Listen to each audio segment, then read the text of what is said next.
Itutuloy na sa Miyerkules ng House Justice Committee ang pagtalakay sa impeachment complaint laban kay Vice President Sara Duterte.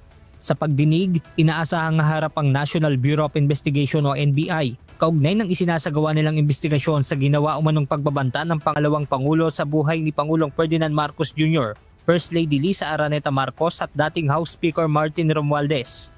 Ayon kay NBI Director Attorney Melvin Matibag, nananatiling seryoso ang usapin sa kabila ng nauna ng pagtanggi ng Vice Presidente sa mga paratang. We continuing investigation, hinahanap pa rin natin what we know. Ito sabihin namin, sa findings namin, that is something na ginawa niya, not spur of the moment na parang sasabihin na ano lang siya, metaphor lang siya, hyperbole lang. That is planned, actually.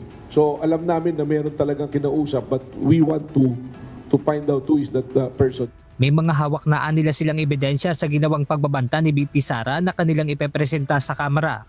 Inimbestigahan po yan, including po yung mga, yung digital po, yung mga pronouncement po na nasa social media, tiningnan po yan. And alam naman na po natin that there was a case filed by NBI before the National Prosecution Service of DOJ.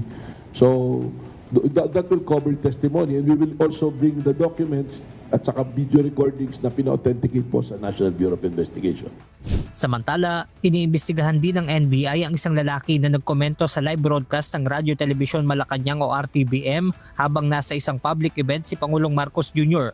Ayon sa ahensya, maituturing na aktwal na banta ang naturang pahayag dahil naganap ito habang nasa labas at expose ang Pangulo.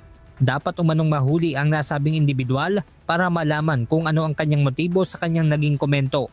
Habang nagla-live si Presidente, kaya actual yung threat. Kasi nasa labas ang Presidente. Expose siya. That is an event. And you say, barilin mo. May wait yun. Kasi nasa labas si Presidente. It's different kung nag-post ka ng ano. Of course, it's still a threat. Pero this one, nasa labas ang Presidente doing his job, his day-to-day job as the President, tapos magpo-post ka ng barilin mo. What if one lunatic na badlin ko na nga to. Sabi, barilin eh. Di ba? So hindi yung threat order? It looks like a threat and an order at the same time. Di ba? Hindi natin alam sinong kausap din itong tao na to. That's why we are after him. Benedict Samson, UNTV News and Rescue. Diyos ang aming sandigan, serbisyo publiko ang aming pinahahalagahan.